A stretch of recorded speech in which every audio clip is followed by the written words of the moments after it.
we find ourselves holding just a week left until Rosh Hashana comes. And there is a question that has bothered me for years and years about our approach to the Yomim Noraim, to these wondrous and powerful days that are coming upon us. And this year I found an answer that I think perhaps if we'll think about what these words truly mean, it will change our experience on the Yomim Noraim. The question is the following. Rav Moshe Feinstein said about his childhood in Europe that when the month of Elul would come in, and he would go to shul for Chodesh Mevarchim, which was the Shabbos that they would bless the up-and-coming month of Elul. And the Chazan would say, Rosh Chodesh Elul. The women in the Ezras Nashim would faint. They would hear the word Elul. That means that Rosh Hashana is coming only 1 month, even a little bit more away. That means a month where we have to evaluate our deeds and see what we've done and ask ourselves, can we really become better people to do tshuva? The women in the Ezras Nashim would faint. Now, I was here for Chodesh Mevarchim Elul, and I didn't hear any thuds on the floor. And I assume that throughout all of the world, within Klal Yisrael, there was not a single shul or yeshiva that said Chodesh Elul and that a woman fainted. It wasn't on Yeshiva World News, that's for sure. They didn't say any stories about women in Los Angeles that were fainting in the Ezras Nashim. It doesn't exist today. Rav Tzvi Pesach Frank, who was one of the Gedolei Ador in his generation, he started off in Europe, he ended up his later years in Eretz Yisrael. He said that whenever the month of Elul would come around, he only had to think about one thing to inspire him to the pathways of tshuva, to recognizing the reverence that a person has to have for these days. He said when he was a young boy in Lita, he lived in the town where Rav Yisrael Salanter, the great tzaddik, the Baal Musar, one of the Gedolei Ador, the leaders of the generation, was the Rav there in that town.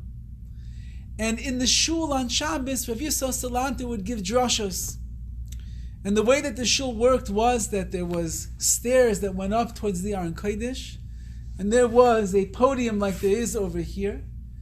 And Rav Yisrael Salanter would stand by the podium to give his drashos, and the young children who were there in the shul, the custom was that they would come and they would sit on the stairs leading up to the podium, right around the feet of Rav Yisrael Salanter. And one year on Rosh Chodesh Elul, Chodesh Mevarchim, Rav Yisrael Salanter got up and the children are sitting around his feet and he says, Elul! And he faints on the spot. Children are watching this great leader of Klal Yisrael lying there on the ground. He pulls himself back together, he stands up again and he says, Elul! And once again he faints on the ground. And it goes on like this several times until he is able to compose himself and he's able to say the rest of the drasha that he wants to give over to the congregation. Reb Tzvi Pesach Frank said later on in his years, whenever the month of Elul would come along, all I had to do was remind myself of the trepidation and the awe and the fear that Rav Yisrael Salanter had when Elul would come along, watching him faint there in front of us. And then my Elul was already on track. I was focused for what the avodah, for what the service of Hashem that was expected of me of the up and coming month. We find that the great Mashgiach Rav Leib Chasman, who was the Mashgiach of the Hebron Yeshiva, so one of his prized Hamidim was Rav Shalom Shadron, who was the Magid of Yerushalayim. This was Rav Pesach Kron's Rebbe. And Rav Shadron said that when he was a young man in yeshiva, one year on Erev Yom Kippur, he came to the Mashgiach's home for the Suda Mafsekis. We know we go to shul early on Erev Yom Kippur, we daven mincha, then we come home, we eat our meal. And we know how the meal goes. Everybody's busy, you're drinking Gatorade as much as you can. You have to eat the right amount of carbohydrates and the proteins and the vegetables. Can't be too salty, can't be too this. We've got to make sure we're going to make it through the fast. He comes to the house of the Mashkiach, Rav Leib Chasman, and he goes there for the meal. And what did they have on the table? A bowl of soup. They didn't have a lot of food. And he said, this great Mashkiach, one of the great tzaddikim of his generation, is sitting there by the table with the soup in front of him. He's crying so many tears on Erev Yom Kippur. He didn't even get to Yom Kippur yet. He said there were more tears in the bowl than there was soup. And I myself, with my own eyes, I was privileged to see, about 17 years ago, I was in Eretz Yisrael for the Yom Noraim, and I was davening in the same Beis HaKnesses, the Gra Shul in Har Nof, which is led by Rav Moshe Sternbach, who is also one of our leaders, one of the greatest halachic authorities of our generation. And I had the chutzpah to ask the Gabbai, when he was making the seating arrangements, if he could put me as close as possible to where Rav Moshe Sternbach, the Rav, sits. I wanted to see, how does this Eved Hashem, how does this servant of Hashem, how does he act on the Yomim Neroim? What is his tefillahs like, his prayers? What's his tshuva like on Yom Kippur? I want to see. So he put me about 2 rows behind Rav Moshe Sternbach, a little off to the side. And it was Erev Yom Kippur. We daven early on Erev Yom Kippur, so we can go home and eat all the food for the Suda Mafsekes. And by Erev Yom Kippur, Rav Moshe Sternbach was crying like a baby. And I thought to myself, if this great tzaddik is crying like a, what did he do wrong this year? He learns all day long. He knows all of the Torah. You ask him any question in halacha, in a second he tells you the answer. In a second. He doesn't have to think. He doesn't have to open up books. He doesn't have to call another rabbinical friend of his to ask, what do we do over here? In an instant he has the answer. His whole life is Kedusha. He doesn't leave Yerushalayim ever. His family, they're all tzaddikim. What did he do wrong this year? And he's crying like a baby. And I asked myself, if he's crying like a baby, so how come I'm not crying? Why don't I feel this pachad hadin, this fear, this awe, this reverence of the judgment that is coming along? And this is what bothers me. Every single year, you can hear all these stories of the previous generations. You can even hear this story is only 17 years old. I assume that he cries probably even more these days. Why did the earlier generations understand what Elul is all about? Why did they understand that when Rosh Hashana comes, a person should be trembling? Reb Dovid Kornglass, who was the mashkiach of Ner Yisrael, once there were bachrim that came to his house for a meal, and he was very quiet on Rosh Hashana. They came on Rosh Hashana. He barely ate. He barely talked. He was eating just a little bit. And the bachrim were watching, but he doesn't. It's Rosh Hashana. It's a Yom Tiv, Simchas Yom Tov, a happy, some Divrei Torah, darshan a little bit. He was quiet. He sat there like there's someone watching over him. He's eating a little by little. And the bachrim came to him later on in the day and they started complaining. What are they complaining about? The food that the yeshiva served that year for Rosh Hashanah wasn't so good. Chicken wasn't what they were expecting, and they didn't have enough side dishes. Whatever the bachrim were complaining about.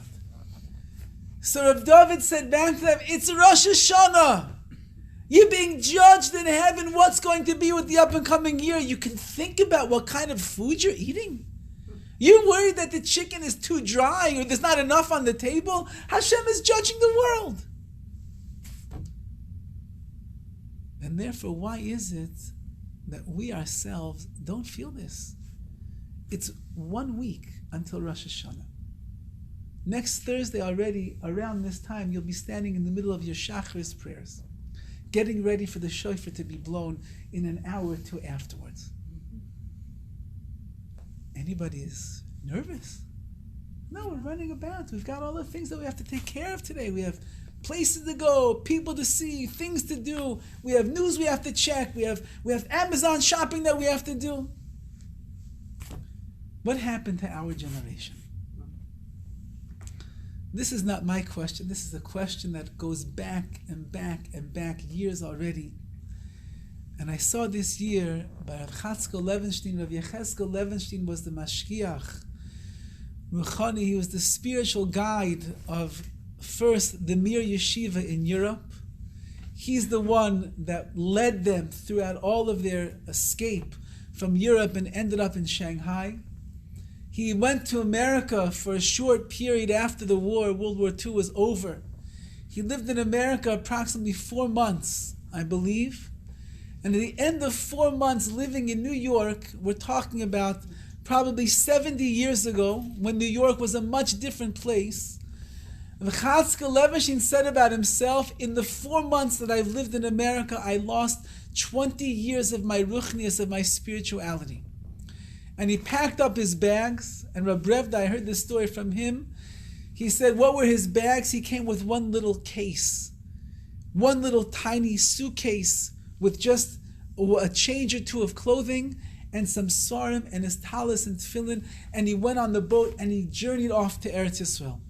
He became the mashkiach in the Mir Yeshiva in Yerushalayim, and after that, the Panovich Rav in Bnei Brak took him and made him the mashkiach of Panovich, where he lived till the rest of his years of his life.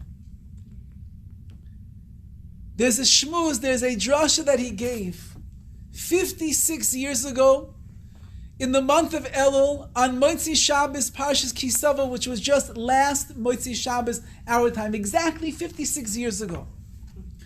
So who is he talking to? He's talking to the elite yeshiva bachrim and Jungelite and Kolov people of 56 years ago in Bnei Brak, when Panovich was in its golden era. The Panovich Rav was there, Rav Shach was there, Rav Shmuel Rozovsky was there, Rav Povarsky was there. You had the Stipler Gaon was still walking the streets of Bnei Brak, perhaps even the Chazon Ish was alive still at this time. All the Gedolim, the greatest of greats of tzaddikim, they were all in the world. And these boys are coming to hear the mashkiach of Chatzkel Levenstein, Motzi Shabbos, which means they heard him already Friday night, they heard him on Shabbos day, and now they can't get enough. They want to hear more. So we're talking about the cream of the crop of the world of Torah. And he was bemoaning the fact, what is wrong with our generation? Why is it that Rosh Hashana is coming upon us shortly? Why is it the month of Elul is going quickly by? And a person doesn't feel the pachad hadin, the fear and the awe that we're supposed to internalize during these days. That Hashem is the Melech Malchei HaMelachim, He's the King of the universe. And He's sitting on His Kisi Adin, on His throne of justice. And He's watching and reviewing every single act that we did this previous year. And He sees if we really care so much about what we did wrong and we want to make ourselves better for the year to come. What happened to our generation? 56 years ago, he asked this question in Bnei Brak to the most rising stars in the Torah world of Klal Yisrael. And he answered the following. There are two ways in which a person connects themselves to the world of Torah, mitzvahs, and their relationship with Hashem. The first way is called seichel. HaKadosh Baruch Hu implanted inside the minds and the hearts of every single one of us logical reasoning and intuitive understanding of what it is that the Ribbono Shel Olam wants of us. And he says this is a part of the neshama that Hashem has bestowed and imbued in all of us, in which the neshama understands intuitively what the Eibishter, what the One Above wants from all of us. How to live our lives, how to guide ourselves through the world of Torah, how to be careful with the mitzvahs, how to imbue ourselves with more yirah shamayim, fear of heaven, the awe of the Ribbono Shel Olam. The neshama understands intuitively that's the way that a person should behave. And we all have that, he writes. Everybody knows in their heart of hearts what is right and what is wrong. Everybody understands al pi seichel, according to this logical reasoning and understanding that's there inside of my mind, how Hashem expects of me to behave in this world. Everybody understands that. But that's not enough, he writes. There is the understanding inside of one's mind, but that itself is not enough to affect a person the way that they're going to live and practice their life. Because, as we say in our Aleinu every single day, there is another component, which is bring the ideas that are floating around inside of my mind, and you must bring them inside of the lave into your heart. And until all of these amazing ideas of hashkafa, of outlook, the way that a Jewish person looks at the world, until all of these profound messages of the Torah travel from my brains into my heart, these ideas will not be able to have a true impact and effect on the way that I feel, the way that I absorb, and the way that I understand how it is that I'm truly supposed to live my life in the eyes of Hashem. And therefore, Rav Chatzkel Levenstein, 56 years ago, to the most elite crowd of yeshiva boys in the entire world at that time, boys whose whole life was engrossed in Torah and in mitzvahs and in growing and becoming greater Oivdei Hashem, servants of the Ribbono Shel Olam. He said, you know what our problem is? The problem is, up here we know what we're supposed to do, but it's not penetrating into our hearts. In the hearts is the seat of our emotions. In the hearts is the access that we get to the depths of our neshama. In the hearts is where we can have feeling, and the feeling that we can have inside of our heart, it changes who we become as a human being. When you look for a Baal Tefillah, someone that's going to lead the davening on the Yomim Neroim. So there's all different qualifications. He should be at least 30 years old. He should have a beard. He should have children. And he should have Yirah Shamayim, fear of heaven. He should know Torah. He should be a Talmid Chacham. All of these ideas, components are there. But there's one other aspect, even though that the Paiskim, the Halachim don't speak about it, but we all know this is what we want. We want a person that has what's called hearts. Hearts means his heart is in tune with what is going on in the world, with what is going on with Hashem, what is going on in Torah, what is going on with the Yomim Neroim, with these days of awe. And therefore, when he davens, when he says those prayers, when he sings that niggin, that song, when he speaks about Hashem Melech is the King of the world, you can hear inside of his heart that this is a person that is connected to HaKadosh Baruch Hu's world. Said Rav Chatzkel Levenstein, if we will allow our hearts to open up, and he said, what's the problem? The problem is that our hearts are what are called atum. A leiv atum is a sealed off heart. There's so many barriers between our heart and the emotions and the knowledge that we have. How does it get through? How do you get through? The only way is you have to begin to take the heart of stone, a leiv evan, a heart of stone, and begin to transform it into a heart of flesh. How do we do that? So we have to begin to develop the awareness of Hashem in our lives. And that's really what Rosh Hashana is all about. Rosh Hashana is not about us. Rosh Hashana is not about are we a good person or bad. It's not about us. That's why on Rosh Hashana you're not allowed to ask for your personal requests. You can't ask for what kind of a year it is that you want HaKadosh Baruch Hu to give you. I can't ask for parnasa. I can't ask for health. I can't ask for any of these things. Not my own personal interests are not involved. On Rosh Hashana, we don't mention tshuva. Look inside your tefillahs. There's only one place. It's over here, which we're going to speak about today. There's only one mention of tshuva the entire davening. We don't do tshuva. We don't clap al chet on ourselves. We don't do any of these things. Why not? Because the day of Rosh Hashanah is really about the Ribbono Shel Olam. It's about recognizing that HaKadosh Baruch Hu is the king over the universe. HaKadosh Baruch Hu has the books of life and death that are open. HaKadosh Baruch Hu runs the world in perfect synchronicity and symmetry, exactly the way that it's supposed to.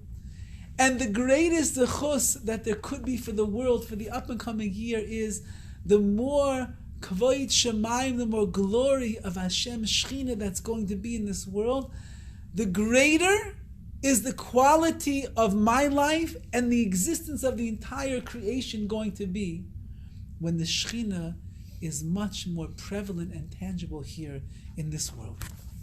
So the more that I can develop this awareness, and it has to trickle in little by little, whether it means we have to learn more about Hashem, we have to say more statements every single day, 100 times a day, to remind ourselves, there's nothing else in the world besides Hashem. Hashem runs the world. Hashem created the world. He guides the world. He's Mashiach over the world.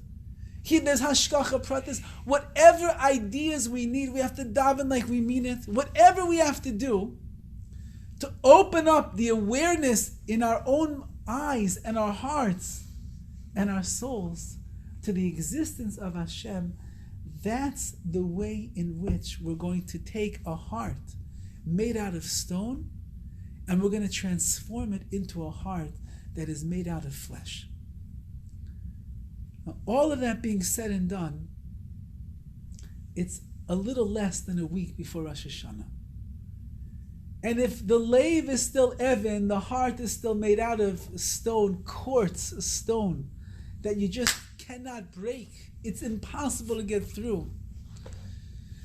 So what can we do at this stage in the game, so to speak, to open ourselves up to this world that's going to allow us a much greater appreciation of the Yomim Noraim? So perhaps the answer is found in the Machzor itself. And the truth of the matter is that even if the rest of the week will go by and we won't get into it, we're too busy, there's too much to do, too many meals, we have 3-day Yom Tov, how much cooking we have to do, how much shopping we have to do, how many recipe books we have to look into. A woman has to spend the next few days going through all of her recipe books to see what does HaKadosh Baruch Hu want the meal to be on the table? What's going to make my husband happy? What's going to make the kids happy? What's going to be all those things? And therefore, you have a lot of other activities that you have to be involved in right now in order to make sure that you're prepared for the Yomim Noraim. So let's say you don't get there this week. And let's say Rosh Hashanah begins, and as someone told me, it always takes usually till the second day of Rosh Hashanah before they can get their head into the davening. The first day is kind of just like, okay, I turned off the phone, I left the office, I made it to shul, okay, the shofar is blowing, got the family coming for the meal, I got to leave shul early so I can make sure that everything is set up. By the second day already, we've calmed down. By the second day, we can enjoy a little bit more and get more into the davening. What is that moment in our tefillah on Rosh Hashanah that if in fact the heart has not yet opened up, what is that one moment that something's going to almost like magic, even though we don't believe in magic, but it's the powerful moments of the day that begin to seep into the heart of a Jew, and suddenly Rosh Hashanah takes on a new meaning. On page 480 in the Machzor, we see this special tefillah, this prayer, that's entitled Unesaneh Tokef. Now it's worthwhile to understand the background of this prayer, because if you want to appreciate exactly what we're saying and why it is that this prayer has such a powerful impact throughout all of Klal Yisrael, just like when you read a sefer, when you learn a book that's written by holy people, the more you'll know about the person who wrote the book, the greater appreciation you're going to have of that sefer itself.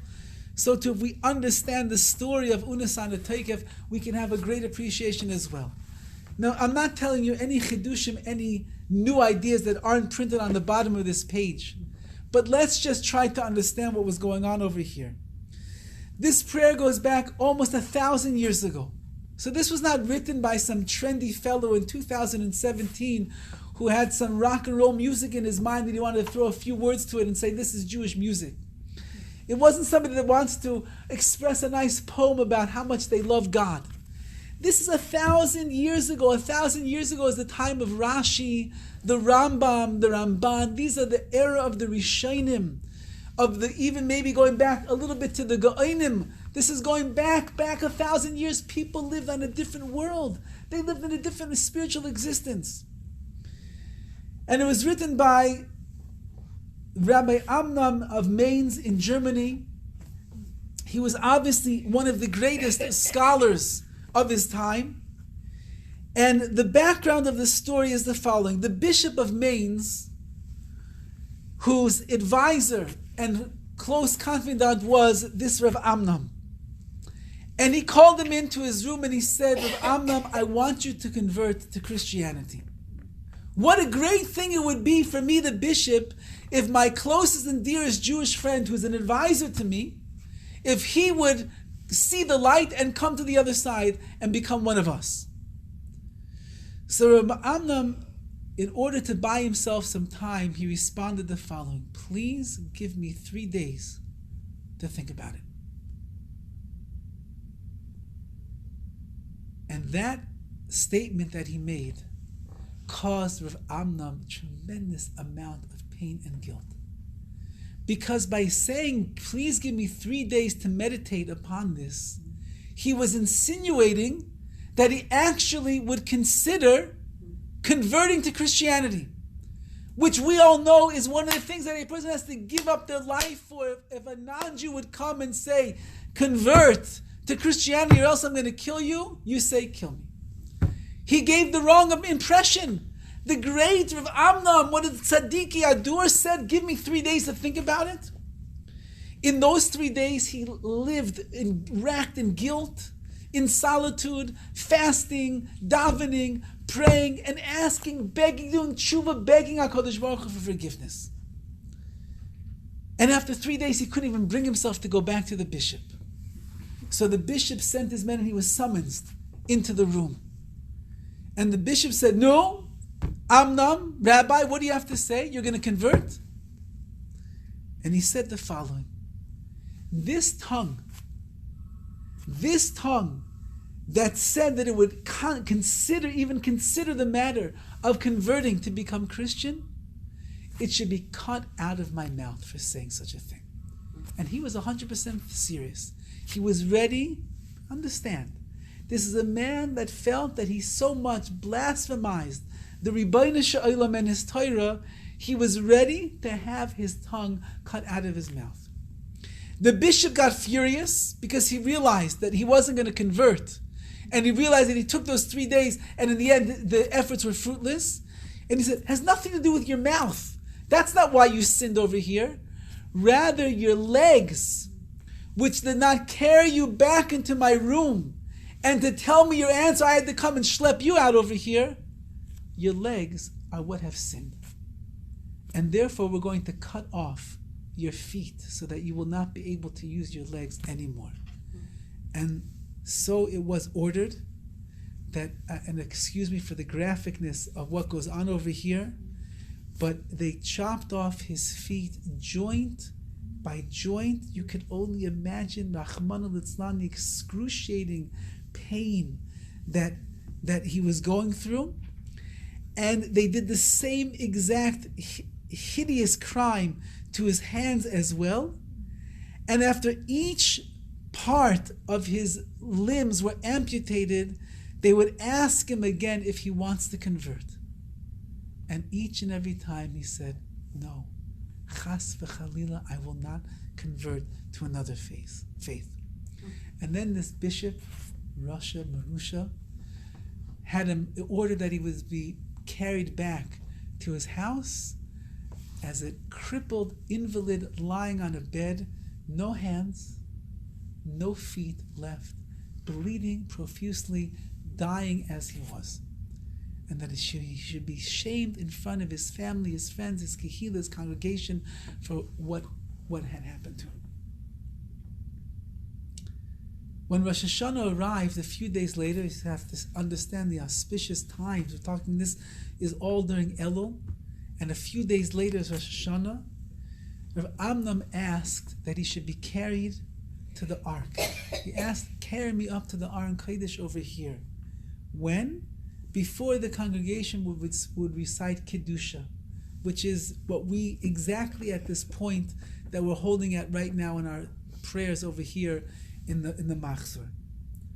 And he asked that he wants to be allowed to sanctify HaKadosh Baruch Hu's name in the synagogue, in the shul where he was, just as he was Mekadesh Shem Shemayim, he sanctified Hashem's name in the bishop's palace when he refused to convert, even though they were torturing as it was. And he said over the Unesaneh Tokef prayer, which never was said before, this prayer which we're about to learn, and then he died. This prayer, which we're going to learn together, this is the background to the entire thing, and at the end of this prayer, his life expired. Now, how do we know the words of this prayer if he's the only one who knew them? So 3 days later, there was a great Talmudic and Kabbalistic scholar who lived there in that town, whose name was Rav Klonimis ben Meshulam. And 3 days later, Rav Amnon of Mainz came to him in a dream, and he taught him the words of the Unesaneh Tokef, which we are going to try to go through right now as well. And he asked him to send it to all parts of Jewry of the Yidden. And of course, if it's 3 days later, it's during the Yisrael Semei Tshuva before Yom Kippur, which he did, which would mean that by Yom Kippur of that year, as many communities as got the words of Unesaneh Tokef, they had already inserted it into their prayers. So this is a 1,000-year-old prayer, which was written by a man who was Mekadesh Shem Shemayim, sanctified the glory of Hashem. For what sake? Because he felt that he denigrated and desecrated HaKadosh Baruch Hu's name by even giving the impression that he thought that the bishop would think that he was contemplating converting to Christianity. And one by one, the limbs of his hands and his feet were cut off. And in excruciating pain, he denied ever that he would give up his faith in Hashem. And his final words in this world, which have lived on for thousands of years afterwards, is this prayer, Unesaneh Tokef. So if a person wants to have a moment in their prayers on Rosh Hashana where we can just forget about everything else, where nothing else in the world matters, where we're Mekadesh Shem Shemayim, we're ready to sanctify ourselves for the sake of the Rebbeinu Shalom, this is the most opportune time in our davening. Is that when we bend down? No, Oh, no. not yet. That's going to be later on in the davening. Right now, this is the prayer that we're going to say. But Rabbi Horowitz, so when was that inserted in the Machzor? So that's what we're saying over here. This was 1,000 years ago. He's saying this is the time he got up before Kedusha, which is exactly the time that we were holding by in the Machzor. And he said this prayer. And then it sounds like, from the way that the story is told over, that he asked that the words of Unesaneh Tokef be passed out to as many congregations as possible already in that very year. And they inserted it here at this time. So we're going back 1,000 years. The Machzor, let's say, is approximately 1,800, 2,000 years old, right? Because it's from the time of the men of the Great Assembly, right? When they codified Tefillah, when they codified our prayers, so it must go back to somewhere around there. And then, 800 years after the Machzor was already in place, then we begin adding this Unesaneh Tokef prayer. So from then on, when they wrote the Machzor, they inserted, yes. So actually, then the bending doesn't have to do with this? No, it's a different time. I always thought It's by Aleinu, okay? It's by the Aleinu when we bend down to prostrate ourselves to completely accept the sovereignty of Hashem upon ourselves. Is that a minhag, the bending, or it's a halach? No, it's part of the halachas of. You're supposed to. Yes, And person the should do. women do it. The women should do it also. Yeah, well, the women are in the Esses Nashim, so it's sneers for the women in the Esses, of course, to do it. Everybody does it. As long as we can get out. We'll help each other. Now, what are the words of this prayer? Now, we try to understand a little bit the powerful meaning that is over here. And it says like this: Unesaneh Tokef Kedushas Hayoim. Let us now relate the power of Kedushas Hayom, of the holiness of this day. Ki hu noira va'oyom, it is awesome and it is oyom, it is frightening. The day of Rosh Hashana is powerful. There's Kedusha, there's holiness, there's sanctity. You cannot get this holiness any other day of the year. And at the same time, when something has such Kedusha, holiness to it, we have to recognize it is awesome and it is frightening as well.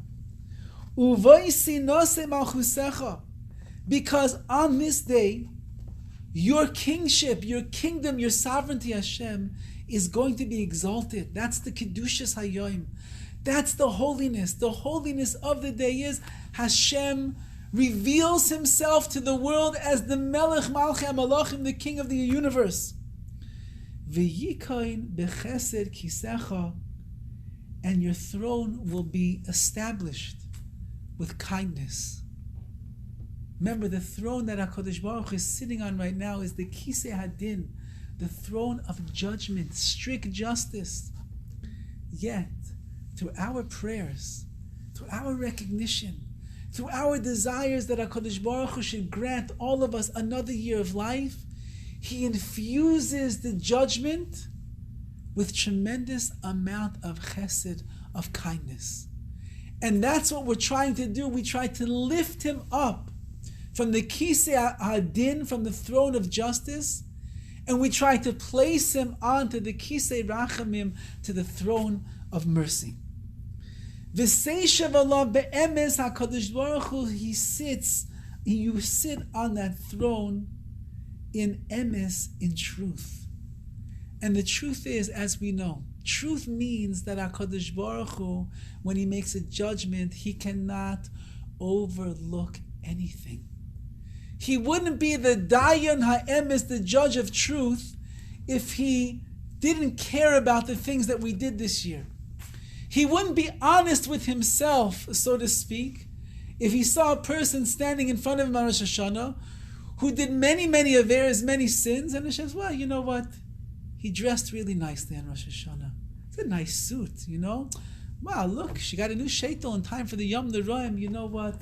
Good for her. It looks much better than the old sheitel she had.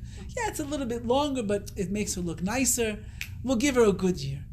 Chas v'chalila, HaKadosh Baruch Hu is the Dayan HaEmes, the judge of truth, which means He has to evaluate the person for exactly who they are on Rosh Hashana. But with that emes, with that truth, He infuses chesed v'rachamim, kindness and mercy. And that's also part of the truth of Hashem. He is able to examine and look more at the goodness of the person than to dwell upon their mistakes. He can rejoice over the mitzvahs that a person did when it was difficult for them to keep it. And He'll overlook perhaps the averes that we did that came so easily for us to do. That's the God of truth, who, yes, He has to be a judge of strict judgment. At the same time, He can infuse kindness and mercy into the way He looks at us. It's true, Hashem. You are the judge, and You are the Mechiach. You are the one who gives us reproof. You are the one who proves to us our mistakes. V'yodeya v'eid, You know what we've done wrong, and You testify as well. V'koisev v'choisem, and You write it down. V'choisem, and You seal all of the deeds of the year that we just had. All of the actions, all of the words, all of our thoughts, all of our bad midas, all of the mistakes, all of the shortcomings, All of that, Rebbeinu Shem, you are writing it down in v'chaisem, you are sealing it. And in some versions they have v'sefer umayna, you counted and you calculated so exactly. V'siskor kol hanishkachos, and you remember everything that we have forgotten. Now that's a positive and a negative. There are many things that we might have done this year that were very good, and we never boasted about them. We didn't even tell so many people about them. Maybe we told nobody. And when we're standing there in Rosh Hashana in great awe and trepidation, we often forget about all the things that we have to our defense. Says Hashem, Sisko kol nishkachos, you don't have to worry. Everything that you did good, that you didn't boast about, that you didn't brag about, that you didn't show off about, and that you don't even claim that you did, I won't forget about that.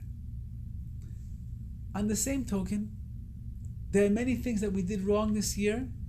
Maybe we didn't realize they were wrong, or we'd like to forget about them and not remember them, and we didn't even do tshuva on them. Hashem says, those also lo nishkachos, I don't forget about them.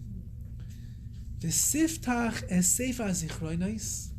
So Hashem opens up the book of Chronicles, the book of memories, which is this book that was writing everything down from the previous year. Ume'elov yikare, and it reads by itself. Yeah, it's a Kindle. Yeah, elif alfei havdalos. Person doesn't have to read anymore. You just click on the button. You have a book you want to read? Okay, but you're driving. How can you read and drive? Some people could read and drive, but you're one of the safety people, so you don't read and drive. Press the button, it'll read the book to you. Says the Rebbeinu Shalom, this book that you wrote this year with all of your actions, all of your deeds, it reads itself. And it's playing, it's like pressing playback on Rosh Hashana. Everything is being played back. V'chaisem yad kol adam boy, and everybody's signature is on it. We have to be, if Hashem is emes, Hashem is true, He's the true judge. We have to be emes, we have to be truthful also on Rosh Hashana. And it's as if we are signing on the bottom of the last page of this book that is the Sefer HaZichronos, the memories of everything that we did. We are signing yes. That was me. We, everybody. I mean, every individual person is not you written. Every individual person has their own book. They have their own biography. But that they signed. That they are signing. It's okay. As if we are signing it on Rosh Hashana itself. HaKadosh Baruch Hu, this is you? Yeah? Is this you? Yeah, it's me. Okay, sign here. I'm not sure I want to sign on that book over there. I'm not sure that this is you. This is what you did this year. Give me your John Hancock over here, sign on the dotted line. And it's as if each and every one of us is signing off. Yes, that's what we did this year. Frightened yet? What? Is he a judge Goyim too? Yes, he judges the entire world. The entire world is being judged on Rosh Hashana. Only Klal Yisrael knows it though. And therefore we have the schus that we assemble together in shul. We get together in the yeshivas. We are crying, we are trembling, we are in fear, we're mamlech Hashem. The rest of the world has no clue what is going on. That's why we have to take the day so seriously. Hashem has given us this knowledge as a gift from Shemayim, from the heavens, that we should know what's taking place. And then he writes, Ubeshofer gadol yitaka. A great shofar is going to blast. This is not talking about the shofar that we hear on Rosh Hashana. It's the great shofar, like when they have in the courts, the judge bangs the gavel and either the case is over, the case is beginning. The shofar is ushering everybody into judgment.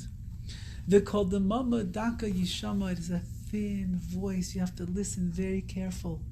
So you should hear. Again, this is what we're speaking about, the awareness that a person has to have on this day. You have to bend your ear to hear the judgment that is going on right now. And now he writes, Umalachim yechafezon. The angels will hasten, v'chil ura'adu yechezon, and they will be seized and trembling with fear. Malachim, angels, spiritual servants of Hashem, Why are they trembling? They did everything they're supposed to do this year, did they not? But Unesaneh Tokef prayer is telling us even the angels are going to be judged on this holy, awesome day of Rosh Hashana. Even an angel that is created and programmed to do the Ratzon Hashem, the will of God, even they fall short in their activities throughout the year. And they are trembling. V'yoimru, and they exclaim, Hine yoim adin, the day of judgment has come. Liv kairat tzva moroim badin. HaKadosh Baruch Hu is not only judging down there, but as it says that he's mustering up the heavenly host for judgment. Even those of us in Shemayim, the angels, HaKadosh Baruch Hu is judging them as well. Ki lo yisku be'einecha bedin. And angels say, how are we going to survive the judgment of HaKadosh Baruch Hu? Angels don't have Yetzaharas. Angels don't live in this world. They don't have challenges. They don't make mistakes. They don't fall. They don't blunder. And the angels say, perhaps we should be afraid because we didn't fulfill the exact shlichus, the exact messenger mission that HaKadosh Baruch Hu placed us in this year.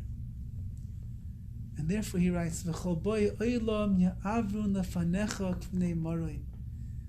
All of mankind will pass before HaKadosh Baruch Hu like the members of the flock. Just like the sheep pass before their shepherd. And kevakaras roya edro, just like a shepherd who's taking care of his eder, his flock. Mavir tsoinai tachas shiftoi. He causes each one to pass through his shavit, through his stick, in order to count them. That's what he's doing. He wants to see how many sheep are in the flock. There were wolves that were out there in the middle of the night, and I heard crying. Did I have every sheep that's still here? Is everybody still around? Is this one healthy? Is this one strong? What's going to be with this sheep? Kentavir v'sispor v'sibne. So too, HaKadosh Baruch Hu, you should cause that each and every one of us is going to pass in front of you. You're going to count and calculate and consider v'sifkaid nefesh kol chai, and you are going to consider the soul of every living thing here in this world. V'sachteich kitzva lecho b'yosecha, and you are going to apportion the fixed needs to all of your creations. V'sichtoiv es gzar dinam, and write the decree of the verdict that you see fit for every person who passes in front of you. Do we have to say any more? This is what is going on Rosh Hashana. HaKadosh Baruch Hu is judging the entire world. But specifically, a person has to think, HaKadosh Baruch Hu is judging me. He's going through the entire year, everything that we did, everything that we said, everything that we thought. The book of zichroinus, of all the memories, of all the activities we're involved in, it's all there in writing, and we are like signing off on it on the end. If the angels are trembling and the angels are living in fear because they're not sure that they were able to accomplish the will of Hashem this year in their lives, complete their mission, how much more so does a person who knows that they're going to pass one by one in front of the Ribbono Shel Olam, how much more so do we have to be trembling in fear at this moment in our prayers? What does HaKadosh Baruch Hu think about me? How's he looking at me? Is he judging so medactic, so strictly every single thing that I did? Or perhaps I can arouse his chesed and his rachamim, his kindness and his mercy, and Hashem should just find a little bit more generosity and understanding with the way in which he's going to judge me. And that's what he writes over here.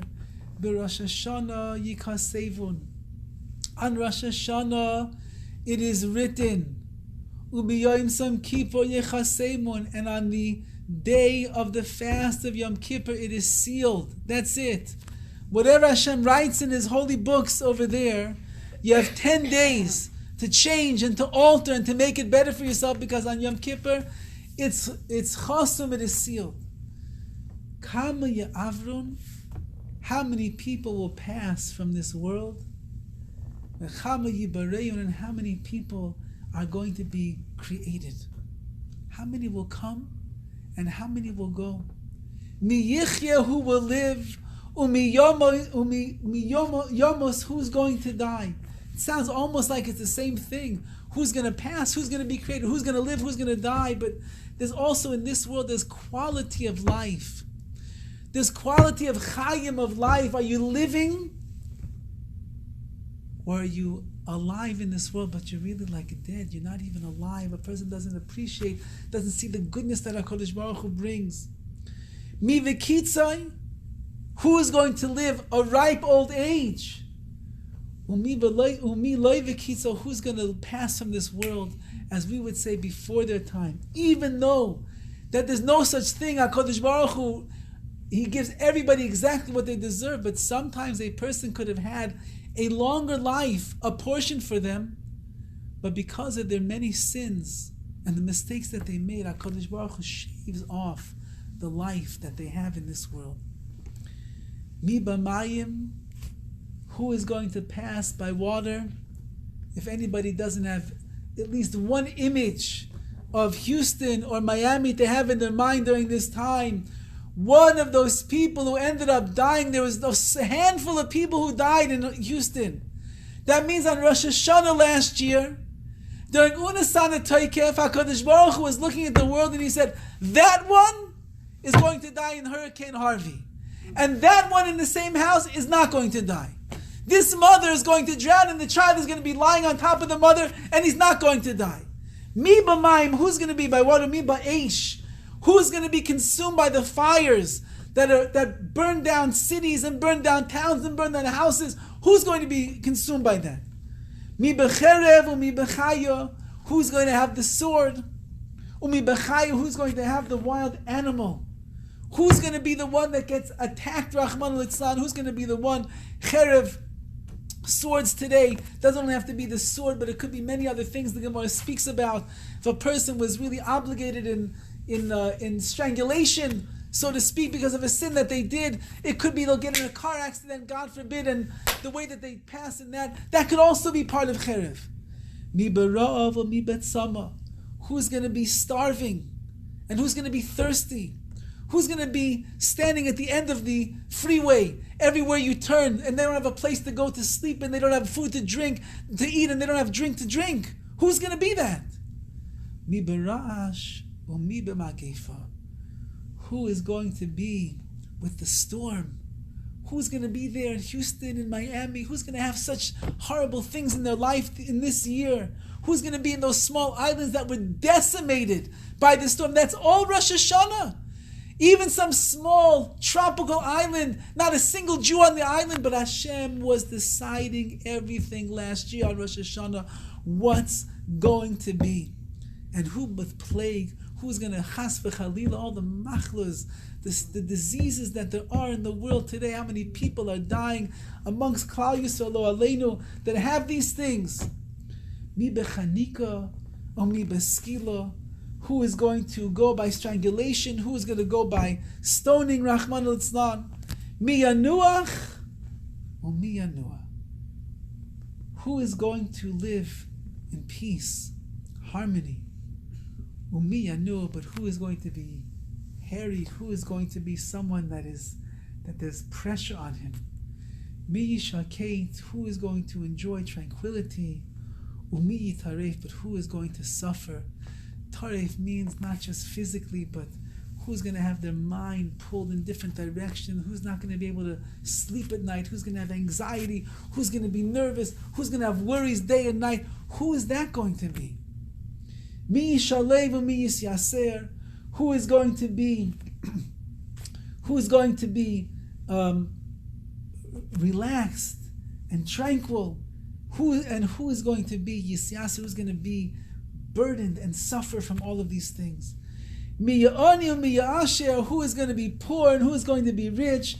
Mi yishafel mi yoram, who is Hashem going to lower There are people that are on the highest of heights right now, and in the end of the year, they can be on the lowest of the lows. Embarrassed, shamed, degraded, lost all their money. And who right now is lowly, maybe looks ridiculous in the eyes of others, but the year is going to prove to them they can end up being Yoram, they'll be elevated. Who is it going to be? Nobody knows. We're all reading these words and we're davening to ourselves. We hope for the best of circumstances. And that's when the entire Kehillah sings out and screams out. They're supposed to scream, Useshuva, we have to do tshuva. Usvilu tzedakah, we have to daven and we have to give tzedakah. Because those three things, Mavirin, Esroya, Hagzeira, they will remove and they will pass over, they will push away the evil decree that is looming over each and every one of us at that time. So if a person has no fear and no trepidation and no feeling throughout this week and all of Rosh Hashana, at least be'ezus Hashem, when we get to Unesaneh Tokef, and we think about Rav Amnon of Mainz, and we think about what he went through and the suffering that he endured, and yet this was the last message he wanted to leave the world with, that it's really true, the judgments of Hashem. HaKadosh Baruch Hu is deciding everything on Rosh Hashanah. Who's going to have peace, who's not going to have peace, so on and so forth. Maybe a person will realize that it's emes, it's true what HaKadosh Baruch Hu is doing. And in that way, the words and the ideas begin to go into the heart of a person, and then we become connected with Rosh Hashanah. And one thing we have to keep in mind, so I don't leave you in absolute fear and immobility right now. There's a halacha that a person is supposed to take a shave, a haircut, put on their greatest Shabbos clothes, take a shower, go to the mikveh, all before Rosh Hashanah. And the question that is asked is, if this is what's happening, that the judgment is so severe and so strong and so strict, how could a person sit in the barber shop on Erev Rosh Hashanah as if nothing is happening? How can he put on his nicest of Yom Tov clothing, nice tie, some cufflinks, a good pressed shirt? How can she go to the store the week before Rosh Hashanah and find a new outfit for Yom Tov because she wants to look good on Rosh Hashanah? How does she take her sheitel to the hair salon and have them make it look, and she tells, make it look nice, it's Yom Tov is coming. How does a person do such a thing? If you're about to sit before the King of the universe, the most awesome of all judges, we should be trembling. We should be nervous. I could shave. How can I look at myself in the mirror? But the Chazal tell us that every single Jew is what's called batuach. We trust in HaKadosh Baruch Hu that with all of the work that we put into Elul, Rosh Hashanah, Ser Simei Tshuva, Yom Kippur, HaKadosh Baruch Hu is maftiach as He promises us, if you do your job, I'm going to do my job. And my job is to find mercy and compassion and kindness upon each and every one of Klal Yisrael to make sure that we are signed and sealed for another year of life in the Sefer HaChaim, in the Book of Life. And therefore we go and we prepare ourselves for this great and awesome day, not only with the trepidation of the judgment that is going on, but to know that HaKadosh Baruch Hu is on our side. And if HaKadosh Baruch Hu sees that we understand the message of the glorious days of Rosh Hashanah, and we infuse inside of our hearts a feeling of the Ribbono Shel Olam, and we recognize, Hashem, the whole world is all for your glory, I'm just trying to do my mission and my job here in this world the best that I can, then we are guaranteed that HaKadosh Baruch Hu is going to give us all of the positive things that it says here in the Unesaneh Tokef. All of the brachas that we desire in our hearts are going to come true. And Be'ez Hashem, each and every one of us and our loved ones, our family, our friends, our kehilos, our congregation, and really Gans Klal Yisrael, the entire nation of the Jewish people, are all going to be signed and then sealed for a year, Ashana Taiva Umasuka, a good and a sweet year. Powerful. So the Netana, so what he was is continued up till Yaum, and then the rest of it was already there, the Teshuvah. No, it sounds like this is all because the Unesaneh Tokef continues even afterwards. There's one more paragraph which we didn't get a chance to go through, but it continues there as well.